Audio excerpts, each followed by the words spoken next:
Seigneur notre Dieu, notre Père, nous te rendons grâce et te bénissons pour l'immensité de ton amour pour nous et pour la grâce que tu nous fais en ce jour, Seigneur, Roi des siècles sans fin, de commémorer la naissance au ciel de ton grand et humble serviteur, Saint Pio de Pietrelcina. Nous comprenons chaque jour qui passe que tout ce que tu veux pour nous, Seigneur, c'est de nous communiquer la plénitude de ta vie. Tu nous as donné l'exemple de ceux qui se sont dépouillés, qui se sont donnés entièrement, qui ont décidé de vivre pour toi, comme âme victime, comme âme réparatrice. Tu nous as donné l'exemple de ceux qui n'ont vécu que pour t'aimer et qui ont enduré toute forme d'épreuve et de persécution par amour pour toi. Seigneur notre Roi, qui est comme toi, magnifique en sainteté, auteur de prodiges. Nous voulons te rendre grâce pour ton serviteur Saint Pio et te dire merci pour l'exemple de sa vie, toute donnée pour des heures innombrables passées à accueillir ceux qui attendaient ta miséricorde. Gloria, Gloria, pour la messe célébrée avec amour. Nous voulons, Seigneur, entrer dans les mérites de ta passion, celle que tu as reproduite en lui d'une manière forte dans sa chair, et déverser tous ces mérites sur tous les hommes de tous les temps, de toutes les générations. Nous te rendons grâce, Seigneur, parce que tu es celui qui nous dit que lorsque nous avons mis notre confiance en toi, et lorsque ta vie est pleinement investie dans la nôtre, nous pouvons parcourir tous les âges de l'histoire. Merci parce que tu es celui qui promet et qui réalise. Sois béni parce que tu as réalisé ce dessein en tes serviteurs et en tes servantes, qui ont tout donné, se sont ouverts parfaitement pour t'accueillir. Jésus d'amour, nous voulons nous aussi nous disposer à accueillir le don de ta vie et être comme toi, comme tu le désires, des âmes réparatrices, investies de ce seul désir de ramener toutes les âmes à toi, des âmes de tous les temps, de toutes les générations. Jésus d'amour, nous avons confiance en toi. Viens prendre possession de nos êtres et manifeste ta suprême et douce tendresse dans nos âmes endolories par le péché. Ravive-nous, Seigneur, ressuscite-nous et donne-nous de croire en vérité, en parole et en acte, que notre vie traduise la tienne. Quand nous voyons, on te voit, Jésus. Quand nous voyons, on te voit, Jésus. Viens prendre possession de ce temps d'antenne, Jésus. Accomplis ta promesse. Gloria, Gloria, Gloria, Gloria. Béni sois-tu, Jésus. Béni sois-tu. Éternellement, béni sois-tu. Seigneur, merci. Gloria, Gloria, Gloria, Gloria. Frères et sœurs bien-aimés, vous êtes sur la radio de la Divine Volonté, la radio de l'Association française Luisa Picaretta. Nous reprenons aujourd'hui nos différentes causeries et nous voulons rendre grâce au Seigneur pour cette nouvelle rentrée qui nous situera toujours un cran au-dessus dans l'œuvre et le projet que Dieu a sur nous transformer entièrement en lui. Nous voulons le bénir pour toutes les merveilles que nous avons reçues pendant ce temps d'été et toutes les grâces qui ont coulé dans nos âmes, nous donnant toujours plus de lumière, projetant toujours plus de lumière sur ce grand mystère et ce grand don de sa vie divine. Frères et sœurs bien-aimés, nous bénissons Jésus et nous le remercions de tout notre cœur pour l'œuvre de la réparation qu'il a accomplie pour nous sur la croix et qui a commencé, comme nous l'avons dit la dernière fois, dès le sein de sa mère. Et qui s'est poursuivi dans la circoncision et qui s'est déployé au cours de sa vie publique et qui a trouvé son sommet dans sa passion, sa mort.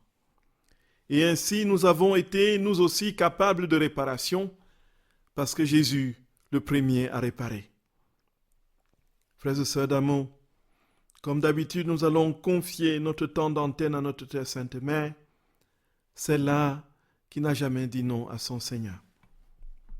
Au nom du Père et du Fils et du Saint-Esprit. Amen. Notre Père qui es aux cieux, que ton nom soit sanctifié, que ton règne vienne, que ta volonté soit faite sur la terre comme au ciel. Donne-nous aujourd'hui notre pain de ce jour. Pardonne-nous nos offenses, comme nous pardonnons aussi à ceux qui nous ont offensés. Et ne nous laisse pas entrer en tentation, mais délivre-nous du mal. Amen. Je vous salue Marie, pleine de grâce, le Seigneur est avec vous. Vous êtes bénie entre toutes les femmes, et Jésus, le fruit de vos entrailles, est béni. Sainte Marie, Mère de Dieu, priez pour nos pauvres pécheurs, maintenant et à l'heure de notre mort. Amen. Je vous salue Marie, pleine de grâce. Le Seigneur est avec vous. Vous êtes bénie entre toutes les femmes, et Jésus, le fruit de vos entrailles, est béni. Sainte Marie, Mère de Dieu, priez pour nos pauvres pécheurs, maintenant et à l'heure de notre mort. Amen. Je vous salue Marie, pleine de grâce. Le Seigneur est avec vous. Vous êtes bénie entre toutes les femmes, et Jésus, le fruit de vos entrailles, est béni. Sainte Marie, Mère de Dieu, priez pour nos pauvres pécheurs, maintenant et à l'heure de notre mort. Amen. Je vous salue Marie, pleine de grâce. Le Seigneur est avec vous. Vous êtes bénie entre toutes les femmes, et Jésus, le fruit de vos entrailles, est béni. Sainte Marie, Mère de Dieu, priez pour nos pauvres pécheurs, maintenant et à l'heure de notre mort. Amen. Je vous salue Marie, pleine de grâce. Le Seigneur est avec vous. Vous êtes bénie entre toutes les femmes, et Jésus, le fruit de vos entrailles, est béni. Sainte Marie, Mère de Dieu, priez pour nos pauvres pécheurs, maintenant et à l'heure de notre mort. Amen. Je vous salue Marie, pleine de grâce. Le Seigneur est avec vous. Vous êtes bénie entre toutes les femmes, et Jésus, le fruit de vos entrailles, est béni. Sainte Marie, Mère de Dieu, priez pour nos pauvres pécheurs, maintenant et à l'heure de notre mort. Amen. Je vous salue Marie, pleine de grâce. Le Seigneur est avec vous. Vous êtes bénie entre toutes les femmes, et Jésus, le fruit de vos entrailles, est béni. Sainte Marie, Mère de Dieu, priez pour nos pauvres pécheurs, maintenant et à l'heure de notre mort. Amen. Je vous salue Marie, pleine de grâce. Le Seigneur est avec vous. Vous êtes bénie entre toutes les femmes, et Jésus, le fruit de vos entrailles, est béni.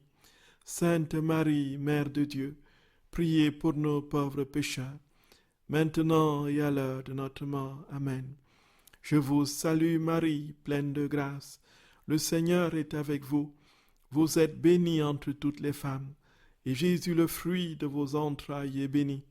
Sainte Marie, Mère de Dieu, priez pour nos pauvres pécheurs, maintenant et à l'heure de notre mort. Amen. Je vous salue Marie, pleine de grâce. Le Seigneur est avec vous. Vous êtes bénie entre toutes les femmes, et Jésus, le fruit de vos entrailles, est béni. Sainte Marie, Mère de Dieu, priez pour nos pauvres pécheurs, maintenant et à l'heure de notre mort. Amen. Gloire soit au Père, et au Fils, et au Saint-Esprit, comme il était au commencement, maintenant et toujours, et dans les siècles des siècles. Amen. Ô mon Jésus, pardonnez-nous nos péchés, préservez-nous du feu de l'enfer, et conduisez au ciel toutes les âmes, surtout celles qui ont le plus besoin de votre sainte miséricorde. Ô Marie conçue sans péché, priez pour nous qui avons recours à vous, que par la miséricorde de Dieu, les âmes des fidèles trépassés reposent en paix. Amen. Au nom du Père et du Fils et du Saint-Esprit. Amen. Frères et sœurs bien-aimés, vous êtes sur la radio de la Divine Volonté, la radio de l'association française Luisa Picaretta. Nous rendons grâce au Seigneur pour ce temps d'antenne qu'il nous offre aujourd'hui pour nous aider à assimiler, à comprendre toujours plus profondément le grand mystère de la réparation, surtout la réparation dans la Divine Volonté. Frères et sœurs, nous reprenons nos émissions en la fête de Saint Padre Pio, le 23 septembre. Padre Pio est l'un des plus grands saints de l'Église. Il est même l'un des plus grands thaumaturges, celui en qui Dieu a mis une grâce particulière de transformation des âmes par sa vie toute donnée et marquée des stigmates de la passion de notre Seigneur. C'est une âme victime et réparatrice par excellence.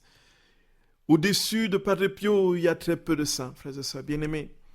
Et tout simplement parce qu'il a été d'une manière particulière, comme le Seigneur le lui a dit, gravé, sculpté dans le bois de la croix. Padre Pio a été sculpté dans le bois de la croix.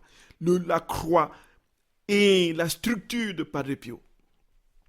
Et ce faisant, frères et sœurs bien-aimés, il va rendre son âme après 50 ans de vie, de sacrifice, de souffrance extrême pour réparer les nombreux péchés de nombreuses âmes qui sont venues se confesser à lui.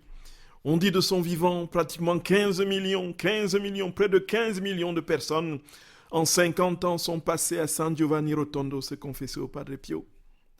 Et ceci, frères et sœurs bien-aimés, nous avons pour nous ici une certitude que Dieu a agi en cette âme d'une manière singulière.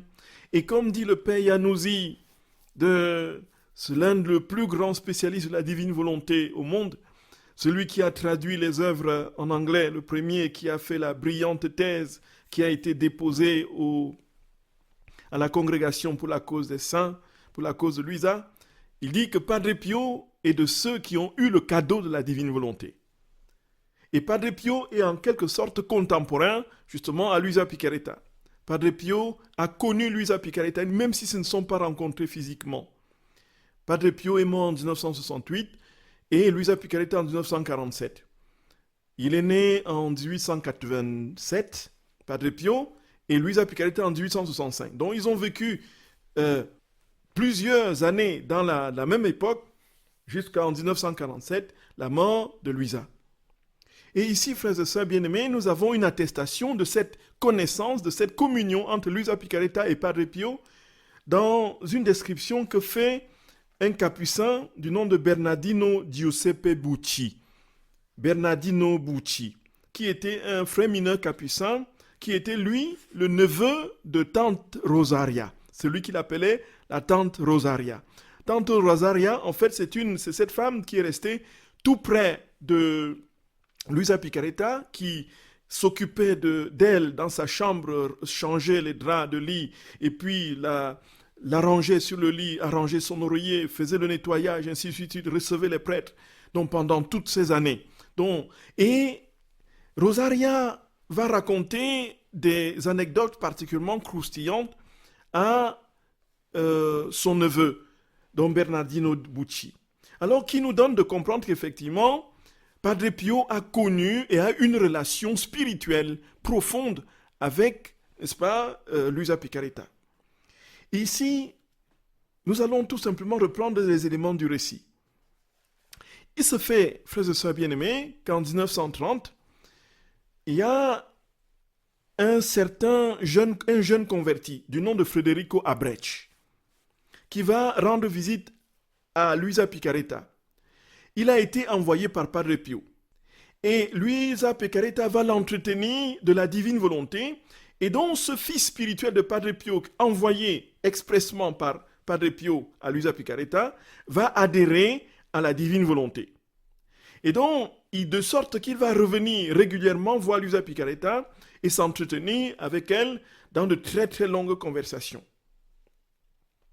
Et donc, ce Federico Abrech a été le premier, avec une autre dame dont nous parlerons, à ouvrir le premier cénacle à San Giovanni Rotondo de la Divine Volonté. Alors, lorsque ce Federico Abrech arrive, c'était un laïc, il va ensuite, Luisa Picaretta va lui prédire qu'il aura un fils et que ce fils sera prêtre. Et ce fils, effectivement, deviendra prêtre. Il va même pratiquement recevoir le nom de Pio. Donc, le Monseigneur, il va devenir même Monseigneur Pio Abrech, qui va, n'est-ce pas, œuvrer dans les dicastères à Rome.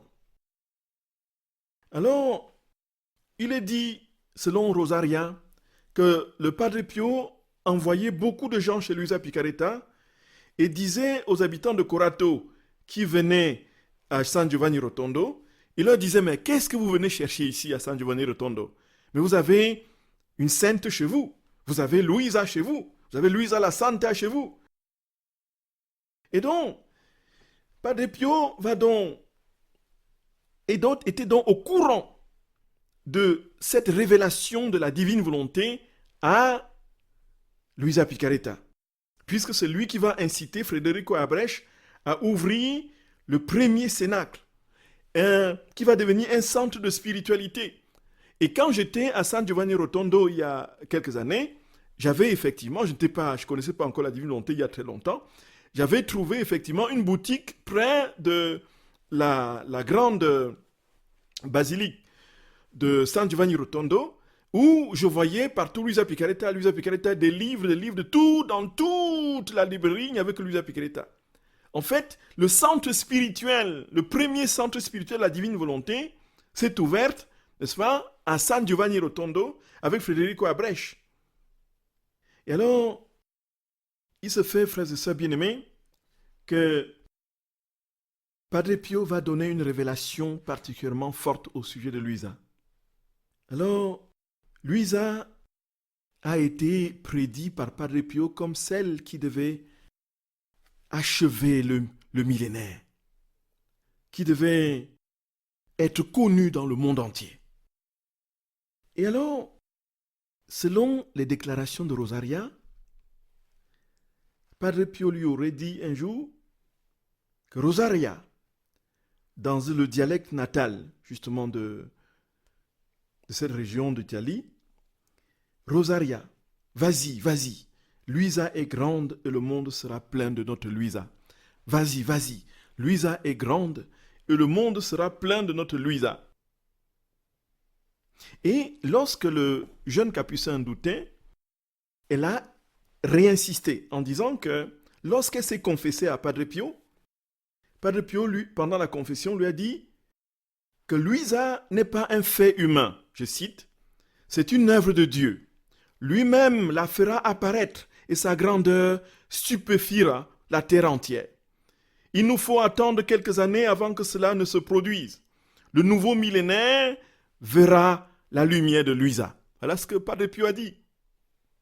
Frères et sœurs bien-aimés, il était nécessaire que nous fassions ce lien entre Luisa et Padre Pio en cette fête de Padre Pio. Que nous comprenions que les saints, frères et sœurs bien-aimés, se rencontrent. Les saints se rencontrent dans le cœur de Dieu.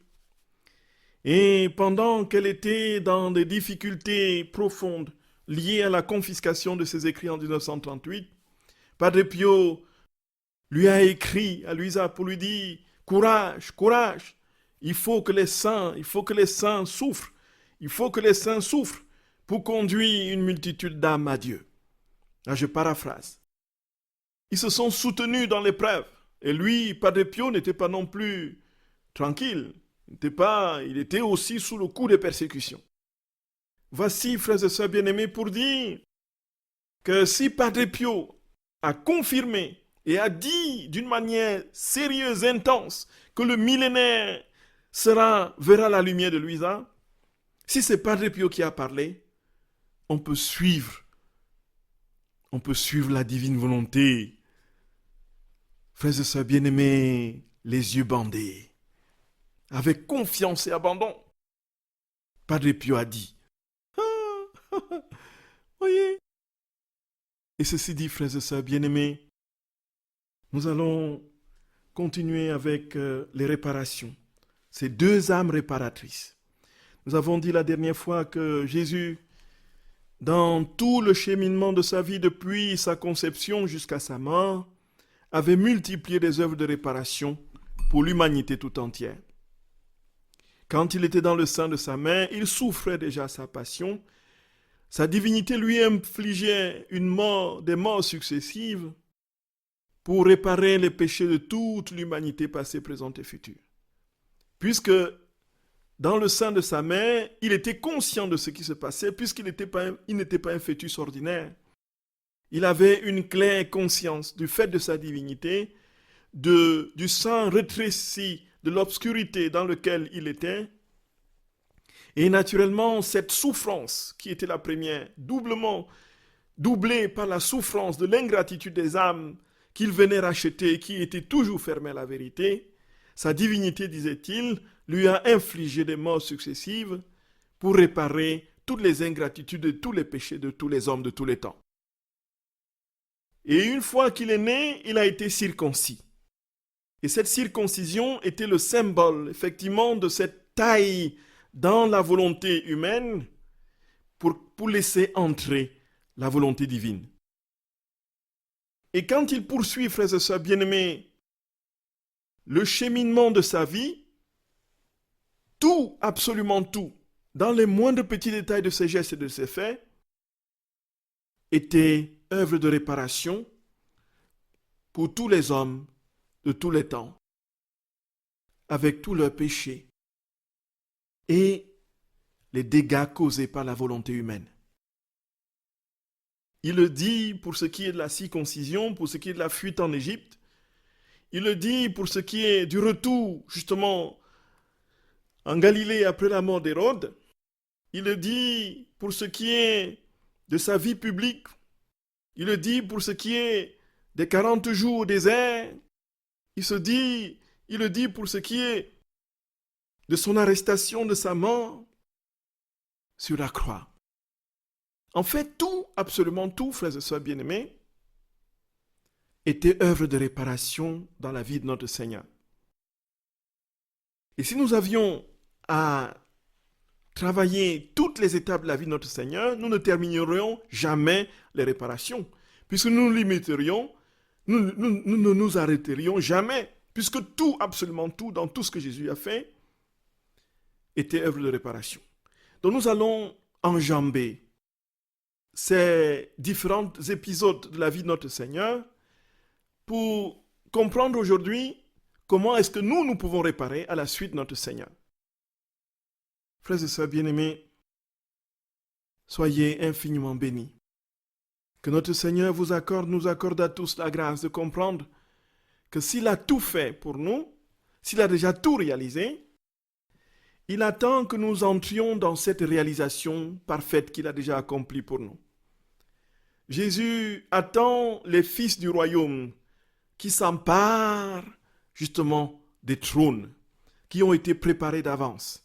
Les trônes de gloire préparés par les réparations de notre Seigneur et toute l'œuvre qu'il a déjà accomplie. Ces trônes qui sont suspendus et qui attendent que nous les descendions, que nous nous en emparions.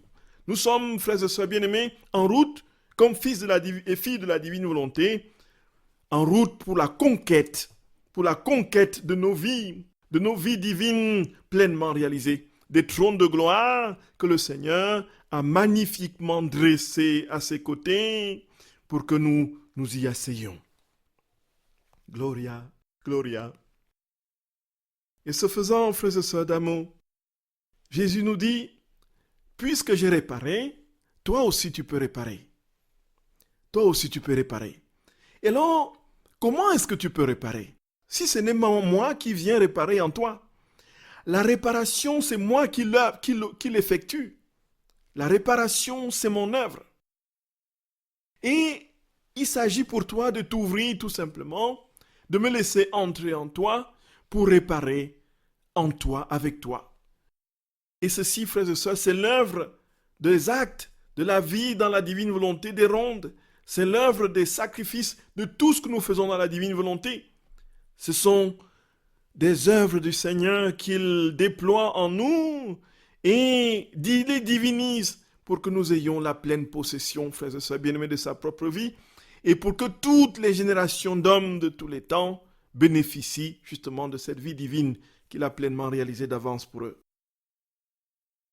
Et Jésus, avant que nous ne parlions justement de comment réparer avec Jésus et en lui, Jésus va nous donner les conditions pour être une âme réparatrice.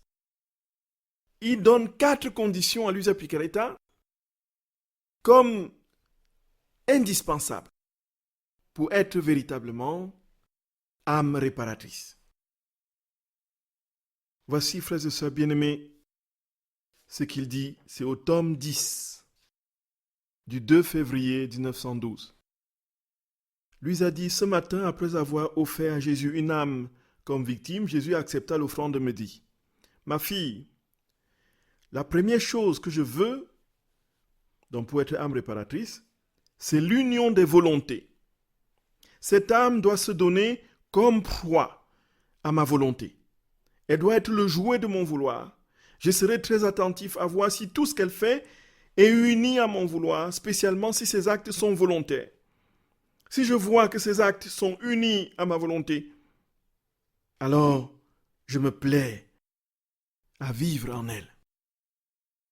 Si je vois que ces actes unis à ma volonté sont involontaires, je n'en tiendrai pas compte. Donc s'il n'y a pas de volonté de s'unir à la volonté divine, il y a beaucoup de volonté là-dedans. Si notre vouloir ne s'unit pas à celui de notre Seigneur, il n'y a pas possibilité, frères et sœurs bien-aimés, de réparer. Donc la première condition, c'est l'union des volontés. Et cette union de volonté, comme le Seigneur le dit, est d'ordre substantiel. Il s'agit pour nous de proclamer notre néant pour que Dieu vienne entièrement prendre place en nous, réaliser ce qu'il est pleinement et vivre sa vie en nous pour que nous, sa volonté, la nôtre, ne fasse plus qu'une.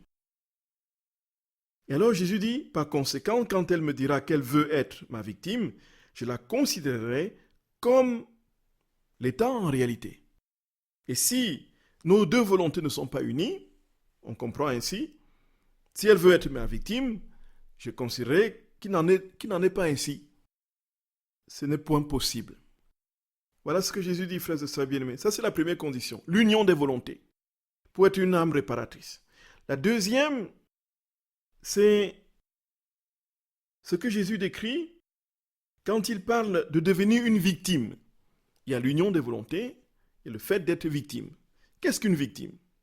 Une victime, c'est celui qui est complètement à la merci, permettez-moi le terme, ce qui n'est pas adéquat ici, de son bourreau. La victime est celui qui n'a aucune défense, celui qui est entièrement happé, entièrement absorbé, qui ne fait rien d'autre que ce que l'autre fait, demande de faire, qui est entièrement, qui ne vit que pour l'autre. La victime, c'est celui qui s'offre, c'est celui qui accepte de mourir. Et Jésus parle de victime d'amour. Il y a l'union des volontés. Il y a, en deuxième, comme dit Jésus, cette disposition à être victime d'amour. On le voit, frères et sœurs bien-aimés, chez beaucoup de saints et chez Sainte Thérèse de l'Enfant Jésus. Victime d'amour. Victime d'amour. Offrande d'amour. Et Jésus dit, je serai jaloux de tout. Le mot n'est peut-être pas adéquat, mais il faut bien le comprendre. Il dit, je serai jaloux de tout. Il dit, je ne veux rien en partage.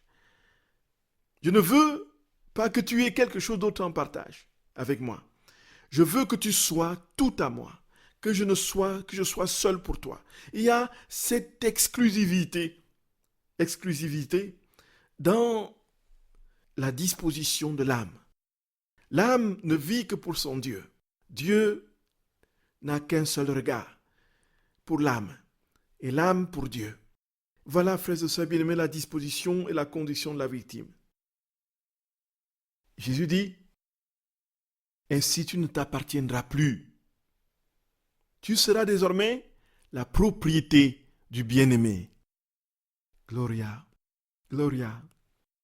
Frères et sœurs bien-aimés, très souvent on a compris ces exigences que Jésus donne à Luisa Picaretta comme étant de trop, comme étant inhumaines, et ainsi de suite. J'en passe les qualificatifs péjoratifs qu'on accorde à ces attitudes de Jésus. Tout simplement, frères et sœurs bien-aimés, nous n'avons pas compris que si Jésus nous coupe de tout, c'est tout simplement pour nous redonner pleinement tout, pleinement, divinement en lui. Jésus ne peut pas nous demander de haïr nos parents. Il ne peut pas nous demander de haïr nos frères et sœurs. Il ne peut pas nous demander de nous couper justement de nos enfants ou de nos parents ou de nos, je sais pas trop, ou de nos épouses ou de nos époux. Il nous demande d'avoir lui en premier, que ce soit lui qui prenne toute la place en nous. Et alors, dans le Seigneur et en lui, nous serons capables d'aimer divinement nos frères et sœurs, nos époux, nos épouses, nos parents, et ainsi de suite. Sinon, l'amour sera truqué et biaisé par l'intérêt, qui est le fruit de la volonté humaine. Donc Jésus dit, deuxième propriété, être entièrement à moi. Être entièrement à moi. Troisième condition que Jésus donne pour être âme réparatrice, il faut être victime d'immolation. Et Jésus explique en disant que être victime d'immolation signifie que l'âme doit tout faire avec l'attitude de se sacrifier pour lui. Même dans les choses les plus indifférentes. C'est-à-dire que il n'y a plus rien qui t'appartient. Non seulement tu ne t'appartiens plus, mais plus rien ne t'appartient. Ça veut dire que dans les choses les plus insignifiantes du quotidien, les choses les plus banales, les plus triviales, les plus ordinaires et les plus frustes, Jésus dit, tout doit m'appartenir, tu dois tout sacrifier. Tu dois tout sacrifier pour moi. Et alors, Jésus dit, frères et sœurs bien-aimés, le fait de ce sacrifice, d'être victime d'immolation, sera suivi par l'état de victime de réparation. Et cette âme doit souffrir tout, faire réparation pour tout, sympathiser avec moi en tout. Voilà. Et c'est pourquoi, frères et sœurs, il sera désormais possible pour l'âme victime réparatrice d'aller où Jésus se trouve, d'aller partout où Jésus va, d'aller dans les siècles, les générations passées, d'aller dans les siècles, les générations à venir, et de faire ses tournées avec Dieu dans l'immensité de son acte unique et éternel, et traversant ainsi génération après génération, individu après individu, de tous les hommes ayant vécu sur cette terre. Voilà les conditions que le Seigneur donne, frères et sœurs bien-aimés. Et Jésus dit en quatrième, si cette âme agit fidèlement en ceci, alors je peux l'accepter comme victime de sacrifice, de douleur, d'héroïsme et de consommation. Donc être consumé en Dieu. Nous sommes donc, si nous sommes ainsi détachés de tout, si nous acceptons que notre volonté soit celle, unie à celle de notre Seigneur, si nous acceptons d'être victimes d'immolation, si nous acceptons d'être en tout victimes d'amour, alors non seulement nous ferons des réparations et serons partout où Jésus sera, frères et sœurs bien-aimés, alors désormais nous pourrons nous assimiler véritablement à la vie de Dieu.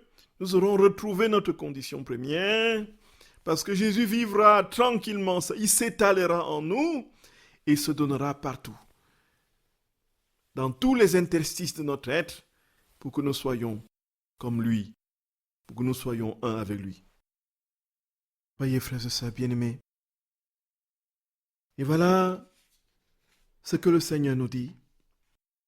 Jésus dit que la réparation que nous faisons, c'est lui qui le fait en nous, dans les 4 conditions qu'il nous propose. accepter d'unir notre volonté à la sienne, accepter d'être victime d'amour, accepter d'être victime d'immolation, de réparation, et ensuite accepter d'être victime de sacrifice. C'est-à-dire que plus rien ne nous appartient, nous ne sommes plus rien, nous n'avons plus rien, nous sommes désormais tout en Dieu. Dieu est tout en nous. Gloria. Et alors la réparation peut continuer, peut commencer. La réparation peut commencer. Et alors, frères et sœurs bien-aimés, avec quoi réparons-nous? Et nous allons, frères et sœurs bien-aimés, en parler, si le Seigneur nous le permet. En attendant que le Seigneur nous accorde la grâce, frères et sœurs bien-aimés, de savoir nous abandonner tout entier à lui et de n'avoir que lui. À tout à l'heure, frères et sœurs bien-aimés, à tout à l'heure. Vous pouvez poser vos questions au numéro habituel. Que Dieu vous bénisse. À tout de suite, frères et sœurs bien-aimés. À tout de suite.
Chers frères et sœurs bien-aimés, vous êtes sur la radio de la Divine Volonté, la radio de l'Association française Giuseppe Caretta.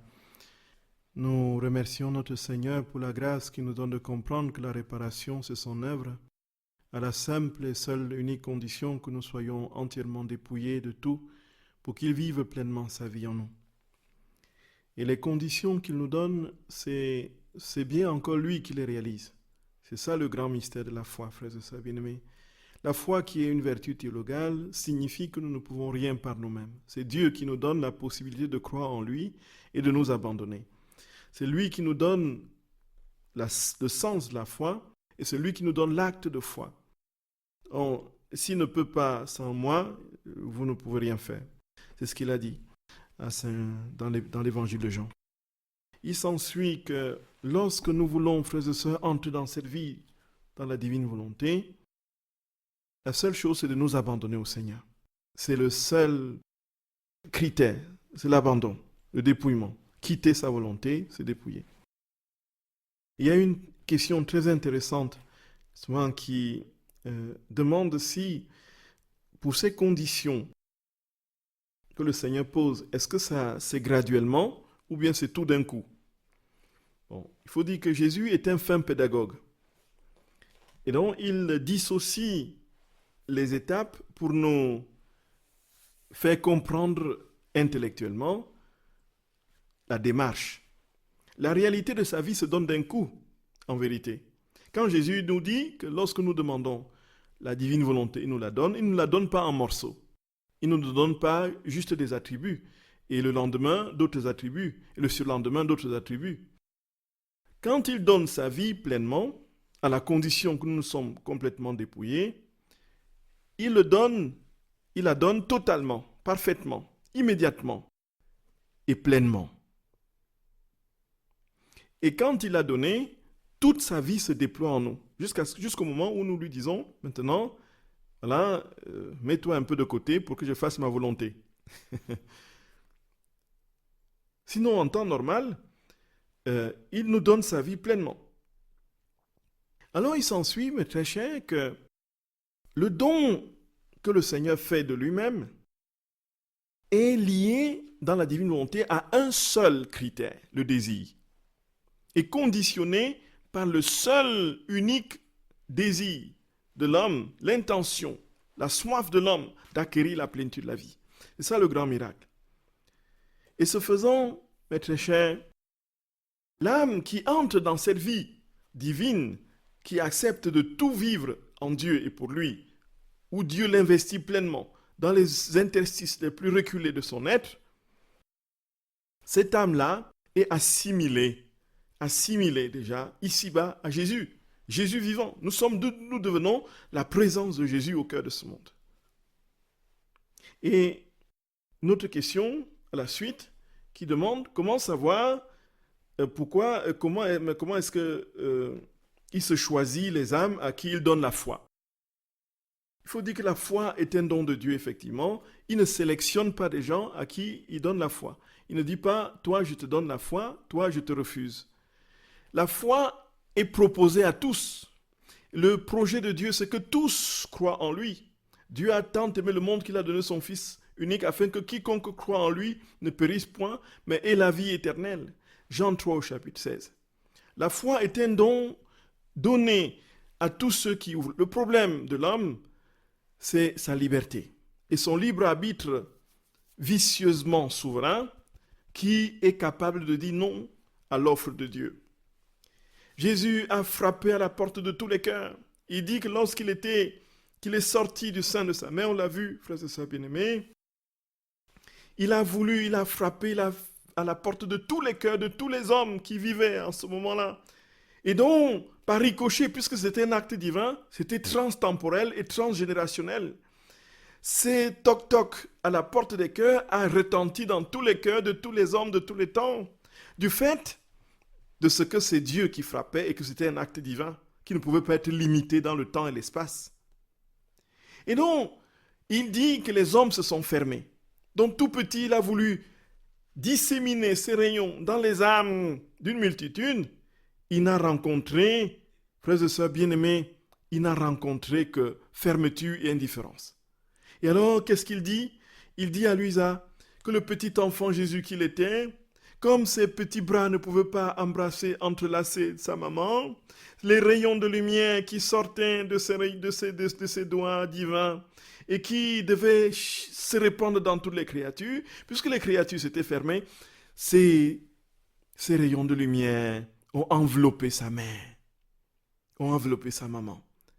Le grand mystère, très cher, le grand mystère, c'est la liberté humaine.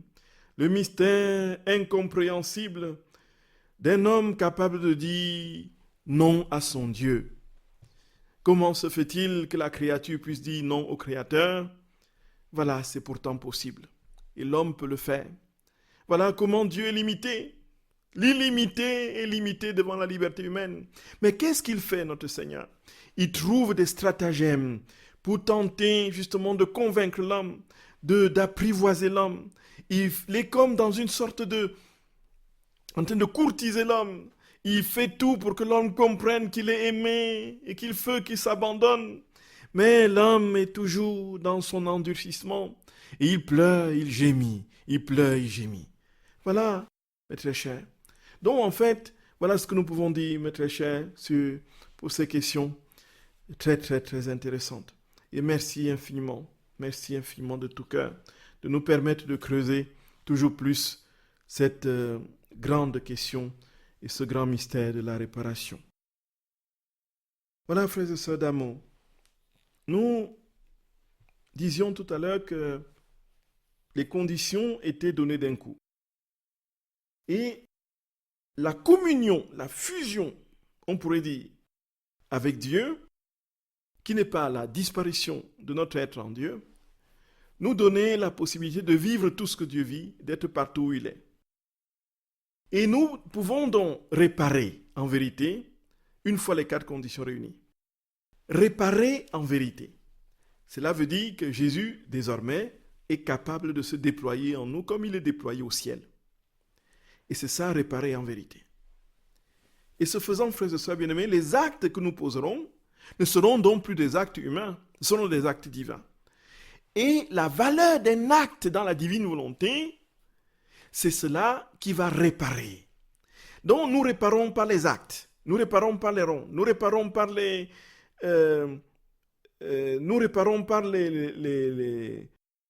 actes, les rondes, nous réparons par différents sacrifices, nous réparons par l'amour, nous réparons comme Jésus le dit, nous aimons au nom de tous et pour tous, pour tout le monde. Et nous nous substituons à tous, nous allons voir ces différentes étapes.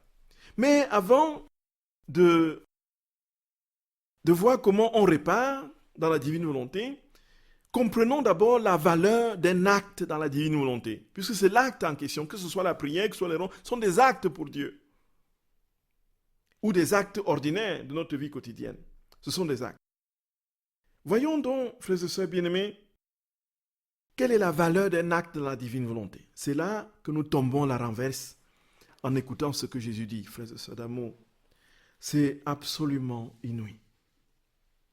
Jésus dit que les actes dans la divine volonté, il n'y a pas son pareil. Multiplier des milliers, des millions de bombes atomiques et développer tout ce que vous pouvez développer d'exponentiel dans l'ordre humain, vous n'arriverez pas au milliardième de la puissance d'un acte dans la divine volonté. Jésus lui donne une explication magistrale, frères et sœurs d'amour, sur ce qu'est l'acte dans la divine volonté, au tome 30 du 16 février 1932. Alors il dit, frères et sœurs d'amour, ma fille, tu dois savoir que chaque acte de la créature a sa place autour de Dieu, tout comme chaque étoile a sa place sous la voûte des cieux. Ainsi, chacun de leurs actes a sa place. Mais quels sont ceux qui quittent la voie royale, comme propriété de la céleste patrie et occupent la place d'honneur la plus réservée et rendent une gloire divine à leur Créateur? Jésus répond, ce sont les actes accomplis dans ma volonté. Écoutons, frères et sœurs d'amour, lorsqu'un de ces actes, dit Jésus, quitte la terre, les cieux eux-mêmes s'inclinent. Tous les bienheureux vont à sa rencontre pour accompagner cet acte jusqu'à sa place d'honneur autour du trône suprême. Tous se sentent glorifiés dans cet acte parce que la volonté éternelle a triomphé dans l'acte de la créature et y a mis son acte divin. Par contre, les actes qui ne sont pas faits dans ma volonté, et peut-être même les bons, ne partent pas par la voie royale. Ils empruntent des voies tortueuses et font un très long arrêt en passant par le purgatoire, où ils attendent la créature pour être purifiés par le feu. Et lorsqu'ils ont fini de se purifier, ils partent alors vers le ciel pour y prendre leur place, non parmi les hauts rangs, mais dans les rangs secondaires. Vois-tu la grande différence? Pour les premiers, à peine l'acte est-il formé, qu'ils ne restent pas avec la créature, car étant une chose du ciel, il ne peut demeurer que sur la terre, et il prend donc immédiatement son envol vers la patrie céleste. De plus, tous les anges et tous les saints exigent comme leur appartenant ce qui a été formé par la divine volonté, parce que tout ce qui vient de ma volonté, sur la terre comme au ciel, est propriété de la céleste patrie. Par conséquent, le plus petit acte de ma volonté est demandé par le ciel tout entier, car chaque acte est une fontaine de joie et de béatitude qui leur appartient. Jésus dit, c'est tout le contraire pour la créature qui n'œuvre pas dans ma volonté. Voyez, frères et sœurs d'amour, Jésus dit très clairement, nous avons écouté ces paroles magistrales. Jésus dit que chaque fois que nous posons un acte dans la divine volonté, cet acte n'attend pas. Cet acte, puisque cet acte n'est pas de la terre, remonte rapidement au ciel et réclamé au ciel par les saints, par les anges, par les bienheureux. Cet acte n'étant pas de la terre, ne reste pas avec nous. Donc ces actes nous précèdent dans les cieux. Le ciel réclame son dû. Le ciel dit, cet acte n'est pas de la terre, il doit monter aux cieux. Nous voyons, frères et sœurs bien-aimés, la grandeur d'un acte dans la divine volonté, c'est tout simplement, c'est renversant. Il y a de quoi perdre parole. Tout ceci est de l'ordre du vrai, de Jésus nous le dit, frères et sœurs bien-aimés. Cela veut dire quoi? Cela veut dire que si nous avons ouvert la bouche pour dire un bonjour dans la divine volonté, si c'est Jésus qui l'a dit, ce bonjour traverse les âges, monte au ciel rapidement et récapitule, fait la joie des bienheureux des saints de la Sainte Trinité et envahit l'éternité. C'est pour comprendre, frères et sœurs, la valeur des réparations. Les actes qui permettent les réparations ont un pouvoir, une puissance divine, parce que ce sont les actes de Dieu. Jésus dit que les anges eux-mêmes sont aux aguets, ils attendent ces actes. Et ces anges et ces saints exigent, comme leur appartenant, ce qui a été formé dans la divine volonté en nous par nos actes. Dont la brosse à dents que nous mettons dans la bouche le matin, si c'est Jésus qui l'a fait, posant ainsi un acte divin, cet acte est réclamé au ciel tout entier. Est réclamé par le ciel tout entier.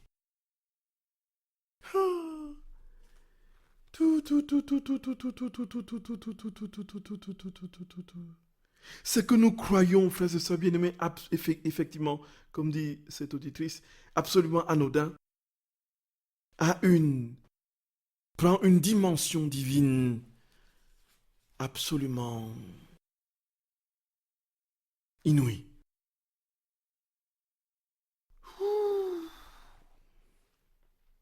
Et Jésus le dit aussi, frères et sœurs bien-aimés, dans un autre passage. Il est dit dans un autre passage, au tome 36, du 28 août 1938. Il dit, ma fille, ne sois pas surprise. Lorsque la créature entre dans ma volonté, toutes les choses créées ressentent une irrésistible force qui les pousse à courir vers elle, qui agit dans ma volonté. Parce que ma volonté, pour agir, veut l'accompagnement de toutes ses œuvres. Premièrement, parce que ma volonté est inséparable de tout ce qu'elle a fait. Deuxièmement, parce que lorsqu'elle est opérante, tous doivent prendre part à ce qu'elle fait afin de pouvoir dire « Mon acte est celui de tous ». Cet acte, écoutons Jésus, monte jusqu'au ciel et rend heureuses toutes les régions célestes. Puis il descend dans les parties les plus basses de la terre pour se faire le pas, l'œuvre, la parole et le cœur de tous. Si ma volonté ne centralisait pas tout dans son acte, il lui manquerait la pleine force communicative pour que tous puissent recevoir mon acte de vie qui, avec un seul acte, peut donner la vie à tous, soutenir et rendre heureux tout le monde et faire du bien à tous. Frères et sœurs bien-aimés, Jésus dit, cet acte que nous posons dans la divine volonté monte au ciel, réjouit les régions célestes, descend sur la terre, se fait le pas, l'œuvre, la parole de tous et de chacun. Cet acte, frères et sœurs bien-aimés, non seulement contente le ciel, mais contente tous les hommes de tous les temps, toutes les générations. Voyez, frères et sœurs d'amour, Il y a une question qui est arrivée. Il ne fait qu'un avec la Trinité, c'est mon grand désir. Qu'elle habite mon néant, est-ce suffisant pour faire un acte dans la divine volonté? Ma chère sœur bien-aimée, l'acte dans la divine volonté, effectivement, il y a le désir. Le désir réclame Dieu. Dieu vient prendre possession de nous. Il vient remplir notre vide, le néant que nous sommes. Mais il pose l'acte en nous. En fait, l'acte qu'il pose en nous, en fait, c'est quoi? C'est nos actes habituels, ordinaires. C'est aller manger, c'est aller dormir, c'est aller cuisiner, c'est aller travailler. Ce sont ces actes-là. Il n'y a pas d'acte surnaturel qui nous est réclamé, qui nous est demandé de poser. C'est un acte ordinaire de tous les jours qui devient acte divin parce que c'est Dieu qui l'a posé. Et cet acte, le fait d'aller manger dans la divine volonté, le fait de s'asseoir à table dans la divine, de parler dans la divine, de faire cette conférence dans la divine volonté, cet acte-là, frères et sœurs bien-aimés, monte au ciel, ravit, réjouit les saints, les anges, descend sur la terre, se constitue l'acte de chaque homme, de chaque être, puisque cet acte est divin et transcende.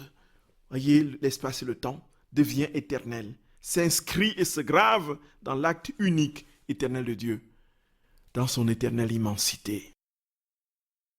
Donc désirer, c'est une chose, mais laisser Dieu venir véritablement nous investir, c'est la conséquence de ce désir. Et ce faisant, frères et sœurs bien-aimés, voilà ce que Jésus attend de nous.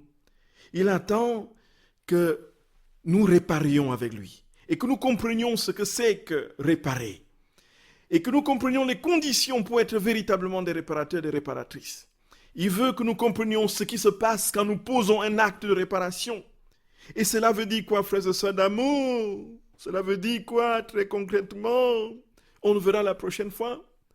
Quand je mangerai dans la divine volonté, ce sera un acte divin de manger qui va non seulement réjouir le ciel du fait que tous les bienheureux comprennent le sens d'une nourriture prise dans la vie de Dieu et par Dieu, mais aussi il va descendre sur la terre, réparer toutes les gourmandises, tous les goinfris, toutes les orgies, tout ce qui a été fait dans l'ordre du manger contre la volonté de Dieu ou dans la volonté humaine. C'est cela, frères et sœurs d'amour. C'est inouï. C'est inouï. Frères et sœurs bien-aimés. Et Jésus dit, on va terminer rapidement, ainsi lorsque j'accomplis une action, toutes les choses sorties de moi courent s'enfermer dans mon acte pour recevoir la vie nouvelle, la beauté et le bonheur nouveau. Et elles se sentent honorées et glorifiées dans mon acte. C'est pourquoi lorsque la créature entre dans ma volonté et qu'elle est sur le point d'agir, d'aimer, personne ne peut rester à l'écart. Tout le monde accourt. La sacro-sainte Trinité accourt. La Vierge Reine accourt. Mieux encore, nous voulons la primauté dans cet acte. Et alors, toute chose et tout le monde accourt, le monde entier, à l'exception de la créature ingrate, qui, ne connaissant pas un si grand bien, ne peut pas le recevoir. C'est pourquoi il peut y avoir de tels prodiges en un seul acte accompli dans ma volonté, qu'il est difficile pour la créature de pouvoir les dire tous. Tome 36, 28 août 1938. Frères et sœurs d'amour, nous allons rendre grâce au Seigneur et le bénir pour le don de sa vie divine et pour la possibilité qu'il donne à des créatures insignifiantes que nous sommes d'accomplir des actes dans la divine volonté, dans sa propre vie. Nous vous le remercions de ce qu'il nous donne de comprendre toujours plus que dans la divine volonté, nous éclaboussons les univers, le ciel, la terre, des vies divines, et qu'il ne nous reste plus qu'une seule chose, frères et sœurs d'amour, nous laisser saisir par l'immensité de Dieu et mourir à nous-mêmes, mourir à notre volonté. Et c'est le moyen, frères et sœurs bien-aimés, que le Seigneur lui-même a utilisé, dans laquelle il s'est confondu. Il a été étendu sur le bois de la croix. Sur ce, frères et sœurs bien-aimés, soyez infiniment bénis et que le Seigneur soit votre force et votre soutien. Jeudi prochain, il n'y aura pas d'émission de la radio de la Divine Volonté puisque je dois m'en aller pour une retraite. Soyez bénis, frères et sœurs d'amour. Soyez bénis, soyez bénis, soyez bénis. Je vous aime de tout mon cœur.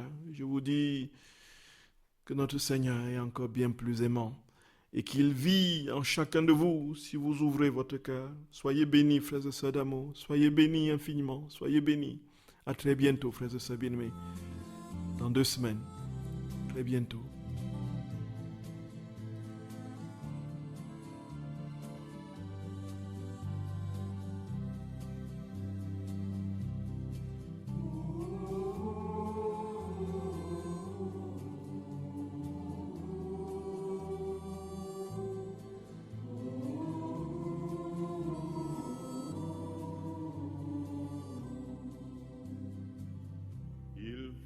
Marcher de très longues routes pour rencontrer les fleurs du printemps. Il faut marcher, traverser le doute pour retrouver son cœur d'enfant. Il faut marcher et franchir la peine pour découvrir que tu es la joie. Il faut mourir, dépasser la haine pour te connaître et vivre avec toi. Tu as voulu sur une croix nous apprendre les chemins de la joie. Tu as voulu sur une croix nous apprendre les chemins de la joie.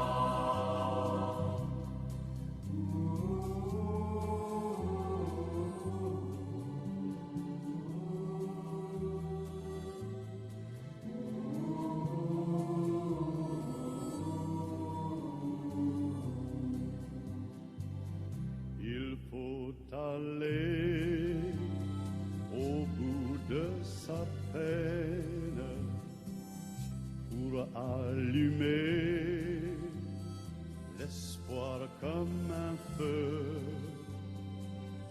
Il faut aller au bout de soi-même pour découvrir le cœur de Dieu. Il faut aller au bout de sa vie pour retrouver son premier amour et pour chanter d'une âme éblouie la symphonie de l'éternel retour. Tu as voulu sur une croix nous apprendre les chemins de la joie. Tu as voulu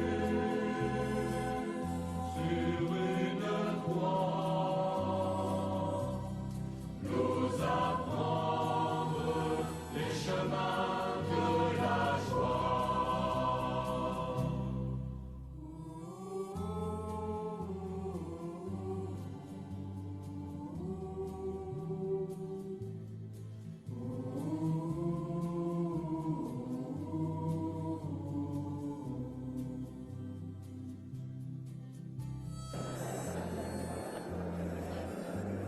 Jésus,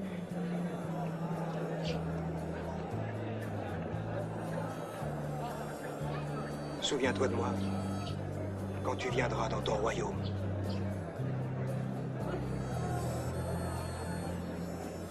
Aujourd'hui, tu seras avec moi dans le paradis.